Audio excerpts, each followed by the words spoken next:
Bonjour à toutes et à tous et bienvenue dans ce module de formation en ligne. Aujourd'hui, on va décortiquer ensemble les concepts clés de la nutrition et de la santé publique.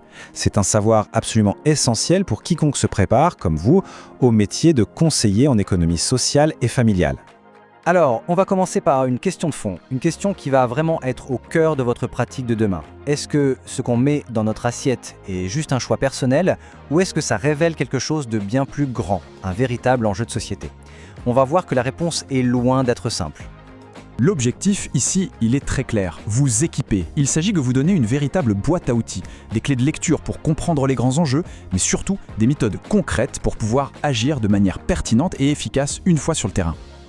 Alors, comment va-t-on s'y prendre ? Eh bien, on va structurer notre parcours autour de cette fameuse boîte à outils. On regardera d'abord le défi global, puis on découvrira 3 instruments indispensables pour construire des actions qui ont un vrai impact. On finira bien sûr par voir comment tout ça s'articule dans votre futur rôle de professionnel ESF. Allez, c'est parti.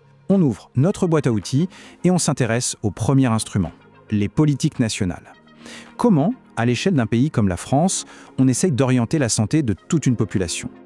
Ce qu'il faut bien comprendre, c'est que ces politiques ont toujours un double objectif. D'un côté, bien sûr, améliorer la santé de tout le monde en prévenant les maladies chroniques, mais de l'autre, et c'est fondamental, réduire les inégalités. Parce qu'en matière de santé, tout le monde ne part pas avec les mêmes cartes en main. Et en France, le grand plan qui orchestre tout ça, c'est le PNNS. Vous le connaissez sans doute déjà, même sans le savoir. Le Nutri-Score sur les emballages, le fameux slogan « Manger, bouger », eh bien tout ça, ça vient de là. L'idée, c'est de donner des repères simples et accessibles à tous. Mais voilà, et c'est là que ça devient passionnant pour un futur conseiller ESF. Les belles recommandations se heurtent parfois au mur de la réalité.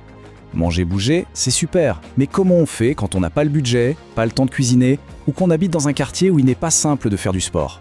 C'est précisément là que votre rôle commence. Faire le pont entre ces objectifs nationaux et la vie réelle des gens. Ok, on a vu l'échelle nationale. Maintenant, on change de braquet, on passe à notre deuxième outil, un cadre de référence international mais qui est pensé pour l'action locale, au plus près des populations, la Charte d'Ottawa. La Charte d'Ottawa, c'est une sorte de recette en 5 grands axes. C'est une feuille de route hyper pratique pour imaginer et construire des projets de promotion de la santé qui soient complets, cohérents et qui aient une chance de vraiment changer les choses sur le long terme. Pour que ce soit plus parlant, mettons-nous en situation. Imaginons 2 professionnels de l'ESF autour d'un café qui se posent cette question très concrète: comment on passe de la théorie à la pratique avec cette fameuse charte ? Et là, regardez le réflexe, il est super intéressant. On ne commence pas par des flyers ou des leçons de morale. Non, on commence par agir sur l'environnement physique. On rend le choix sain, plus facile, plus visible, plus accessible. C'est ça, créer un milieu favorable. Et hop, on rebondit. Le jardin n'est plus seulement un potager, il devient un prétexte. Un prétexte pour se retrouver, pour échanger, pour partager des savoir-faire. On crée du lien, on renforce la communauté. On est en plein dans le mille de l'axe 3. Ensuite, on ajoute la brique compétences. On donne les clés de lecture, les savoir-faire pratiques. Savoir déchiffrer une étiquette ou planifier des menus, ça peut radicalement changer la manière de faire ses courses, surtout avec un budget serré. On rend les gens plus autonomes.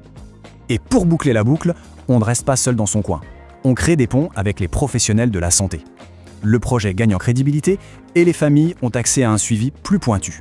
Et voilà, en suivant la charte, on a bâti un projet global, cohérent et multifacette. Allez, on sort notre dernier outil. Cette fois, on prend un maximum de recul pour avoir une vision panoramique. Une approche qui connecte l'alimentation à peu près tout le reste. En fait, ce que l'UNESCO nous dit, c'est arrêter de penser l'alimentation juste en termes de calories et de nutriments. L'alimentation, c'est une pièce centrale dans un immense puzzle qui lie l'agriculture, l'économie, l'environnement et la justice sociale à l'échelle de la planète. Ce schéma, il est parfait pour visualiser ça. Vous voyez ? La nutrition, ce n'est qu'une facette. Elle est complètement dépendante de l'agriculture qui produit, de l'économie qui distribue, de l'environnement qu'on préserve ou qu'on détruit, et bien sûr de nos cultures, de nos traditions. Tout est lié. Et en pratique, ça donne quoi ? Eh bien, ça donne des initiatives géniales comme celle-ci. Regardez comment tout s'emboîte. On soutient l'économie locale, on lutte contre le gaspillage alimentaire, on favorise une agriculture plus saine et on crée du lien social et interculturel. C'est ça, une approche intégrée. Bon, on a nos 3 outils en main. Maintenant, la question à millions, qu'est-ce qu'on en fait concrètement ? Comment on applique tout ça dans le quotidien d'un conseiller en économie sociale et familiale ?